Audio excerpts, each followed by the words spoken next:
भारत और नेपाल के रिश्तों पर जमी बर्फ अब पिघलनी शुरू हो गई है। दोनों देशों के बीच राजनयिक वार्ता शुरू हो गई है। वैसे तो इस बैठक का फ्रेमवर्क पहले से तय है और इसका भारत नेपाल के बीच किसी विवाद से कोई लेना देना नहीं है, लेकिन मौजूदा माहौल में इस बैठक की अहमियत काफ़ी बढ़ गई है।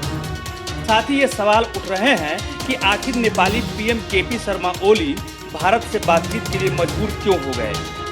दरअसल भारत के खिलाफ आग उगलने वाले नेपाली पीएम केपी शर्मा ओली के रुख में आए बदलाव से कयासों का दौर शुरू हो गया है। कहा जा रहा है कि चीन की विस्तारवादी नीति से परेशान होकर नेपाल के प्रधानमंत्री अपनी रणनीति बदल रहे हैं। बीते दिनों ऐसी कई रिपोर्ट्स आई थी जिसमें कहा गया कि चीन ने नेपाल के जमीन पर कब्जा कर लिया है।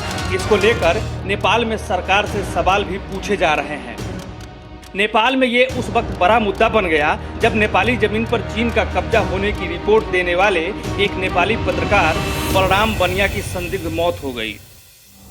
उधर कुछ जानकार ये भी कह रहे हैं कि भारत सरकार के सख्त रुख और नेपाल में बढ़ रहे आंतरिक दबाव के बाद ओली को करीब 4 महीने बाद प्रधानमंत्री मोदी से बातचीत करने के लिए मजबूर होना पड़ा।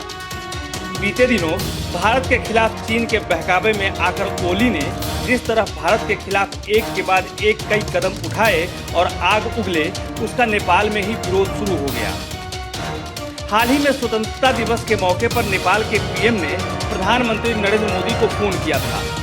तो क्या ये माना जाए कि नेपाल के प्रधानमंत्री केपी शर्मा ओली अब ये लीपापोती इसलिए कर रहे हैं ताकि भारत को भुलावे में रखकर अपना चीनी प्रोजेक्ट जारी रख सके, या फिर वाकई में उन्हें यह समझ में आ गया है कि जिस भारत से नेपाल का बेटी रोटी का रिश्ता है उससे प्रेम का धागा चटकाकर नहीं तोड़ा जाना चाहिए। अब नेपाली पीएम की इस चाल के पीछे सच्चाई क्या है वो तो आने वाले दिनों में ही पता चलेगा। न्यू इंडिया पोस्ट की रिपोर्ट।